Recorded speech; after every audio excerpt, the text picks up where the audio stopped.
Unlike Nano, Vim is a full-featured text editor. It has so many features that a single video on it would be longer than this entire course. As a result, we are only going to focus on the essentials in this video. If you want to dive into Vim deeper on your own, this video should prepare you to do so. Note that I am running a program that will display the keys I press on the screen. Hopefully, it will make it easier to see what I am doing in Vim. However, you still do need to pay attention as some of the keys like escape aren't displayed properly.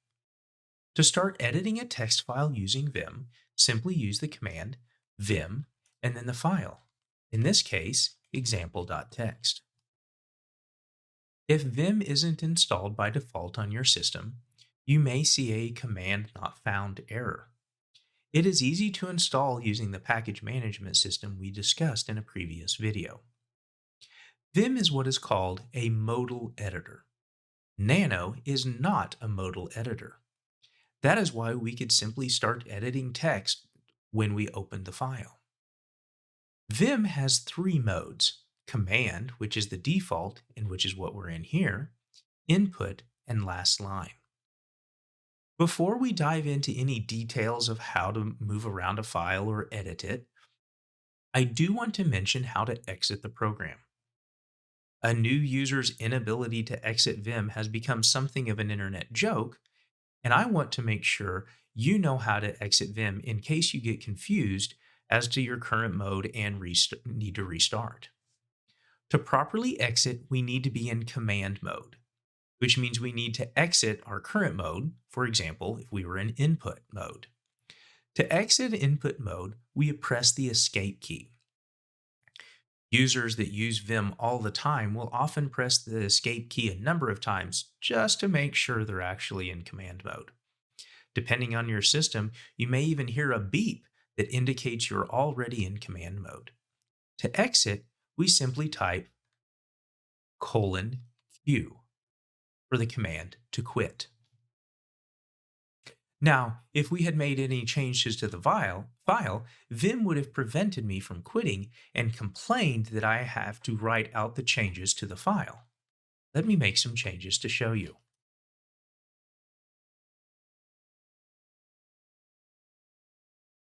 So I'm in insert mode, which we'll talk about in a moment. I'm going to hit escape to get out, and then :Q. You can see Vim is complaining that I haven't written out the changes to the file. There are two ways to solve this problem. First, if I decide I don't want to save any of the changes I made, I can simply do what the error message states and use the command :Q!! The exclamation point basically tells Vim, no, I don't want to save anything, I really want to quit. Notice when I reload the file, the changes were not there. However, if I really do want to save those changes, then I'll need to use another command. I'll escape insert mode. Then to write the changes out and then quit, I will hit :W for write, Q for quit. Notice when I reload the file, the changes are there. Now that you know how to quit, let's see how we can actually use Vim. When you start Vim, you're in command mode. That means that Vim interprets key presses as commands and won't use them to actually edit the file. Vim has lots of commands, but we're only going to focus on some of the most commonly used ones. Before we try and edit some text, let's find some specific text we want in the file. In this case, we're going to search for the letters LIN. Searching is going to use a similar syntax to less. I will use / and then what I want to search for, in this case, LIN. Notice that as I typed, Vim searched for the letters LIN. To tell Vim that I'm done entering the search string, I will press enter. Notice the cursor has now jumped to the beginning of the first match. I can use the lowercase n key to go to the next match, and uppercase N to go to a previous match. Now that we know how to search, let's move the cursor around a bit. While I can move the cursor using the arrow keys, that sometimes won't work depending on the shell and if you are on a remote host. There are other options for moving the cursor around using the normal alphanumeric keys. To move right, I can use the L key. To move up, I can use the K key. The J key moves the cursor down. And lastly, the H key moves the cursor to the left. Vim offers a number of shortcuts for moving the cursor based on the context of the current text. For example, you can jump to the beginning of the line using 0 and the end of the line using the $sign. Vim also provides other shortcuts such as moving the cursor to the start or end of a word. While these can be useful, there are so many of these shortcuts that it isn't practical to cover them in this video. Instead, I'll leave them for you to explore on your own. That being said, there are a few more commands to move the cursor that I do want you to see. If you need to move the cursor to a specific line, we'll type colon and then the line number. For example, I want to go to line 31, colon 31. I can also use this to move to the beginning of the file. Line 0 is at the beginning, so I can do colon 0. While I may not know the line number for the last line of the file, there's a shortcut with $.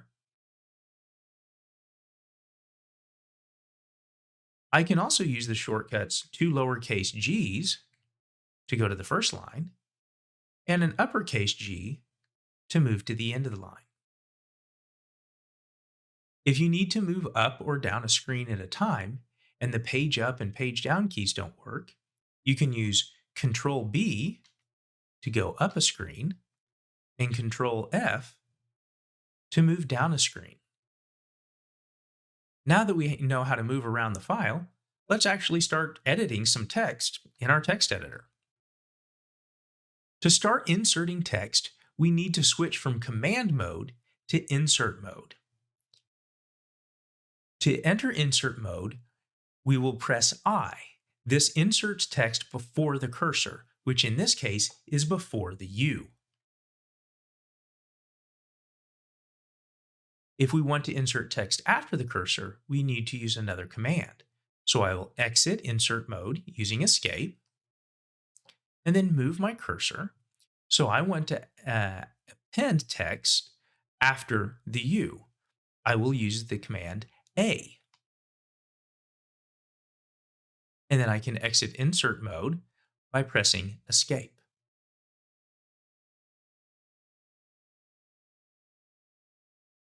If I want to edit some existing text instead of just adding new text, there are a few options.